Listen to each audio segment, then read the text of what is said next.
ഇനി ഇഡലി അധികം വന്നാൽ കളയണ്ട കേട്ടോ. നമുക്കിതേപോലെ ചെയ്ത് നോക്കാം. ഇതേപോലെ തന്നെ കൈ കൊണ്ടൊന്ന് പൊടിച്ചു കൊടുക്കുക.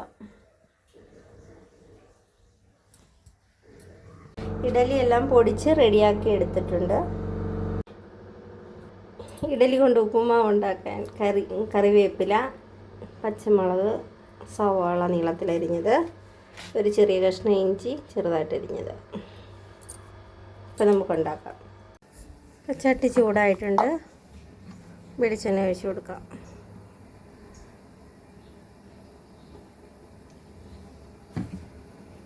കുറച്ച് കടുക് പൊട്ടിക്കാം. ചുവന്ന മുളക്, കറിവേപ്പില,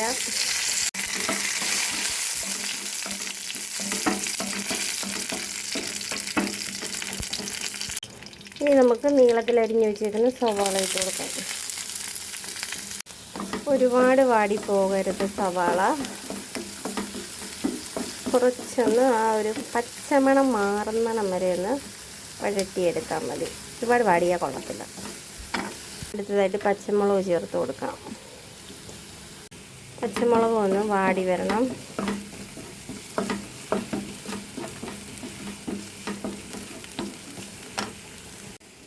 അടുത്തത് ഇഞ്ചി എല്ലാം കൂടി ഒന്ന് വഴറ്റാം. ഒരുപാട് നേരം വേണ്ടായേ. ഇഡലിക്ക് ഉപ്പുള്ളതാണ്, എന്നാലും ഒരു ഉള്ളിയിലൊക്കെ ഒന്ന് പിടിക്കാൻ വേണ്ടിയിട്ട് കുറച്ച് ഉപ്പിട്ട് കൊടുക്കാം. കുറച്ചേ ഇടാവൂ. ഒരു കളറ് കിട്ടാൻ വേണ്ടിയിട്ട് കുറച്ച് മുളക് പൊടി. ഇനി നമുക്ക് ഈ പൊടിച്ച് വെച്ചേക്കുന്ന ഇഡലി നമുക്ക് ഇതിനകത്ത് ചേർത്ത് കൊടുക്കാം.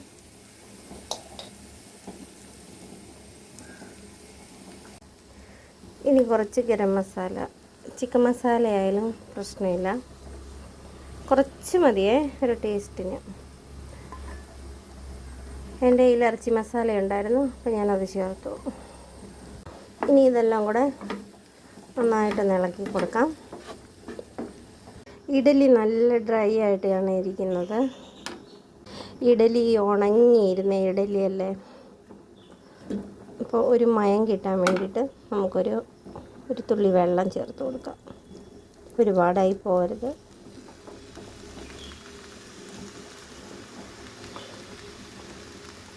ഇതിനൊരു മയം കിട്ടാൻ വേണ്ടിയിട്ടാണേ. അപ്പോൾ ഇളക്കുമ്പോൾ അരപ്പെല്ലാം നല്ലതായിട്ട് ഇതിനകത്ത് പിടിച്ച് കിട്ടും. അല്ലെ ഇതെല്ലാം ഉണങ്ങിയിരിക്കും.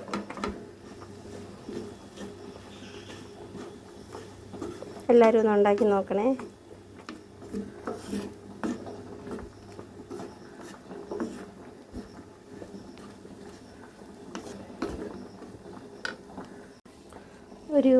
ഒരു മിനിറ്റ് ഒന്ന് അടച്ച് വെച്ച് വേവിക്കാമേ. ഒന്നാവി കയറണം.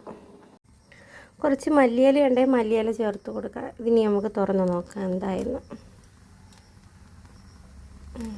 ആവിയൊക്കെ വന്നിട്ടുണ്ട്. അപ്പം എൻ്റെ കയ്യിൽ മല്ലിയിലയില്ല. മല്ലിയില ഉണ്ടെങ്കിൽ മല്ലിയില അരിഞ്ഞിടാം. ഇഷ്ടമുള്ളവർക്ക് അതിൻ്റെ ടേസ്റ്റ് ഇഷ്ടമുള്ളവർക്ക് ചേർത്ത് കൊടുക്കാം.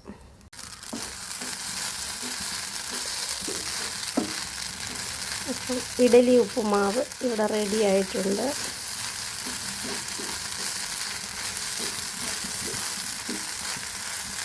ഒരു പ്രാവശ്യമെങ്കിലും ഇങ്ങനെ ഒന്ന് ചെയ്ത് നോക്കണേ. അപ്പോൾ ഇഡലി ഉപ്പുമാവ് റെഡി ആയിട്ടുണ്ട്. ഇതിൻ്റെ കൂടെ കറി വേണമെന്നില്ല. കറി ഉണ്ടെങ്കിൽ അത് കൂട്ടി കഴിക്കാം. കറി ഇല്ലാതെ കഴിക്കാനും നല്ല ടേസ്റ്റ്. അപ്പോൾ ഓക്കെ, അടുത്തൊരു വീഡിയോയിൽ കാണാം.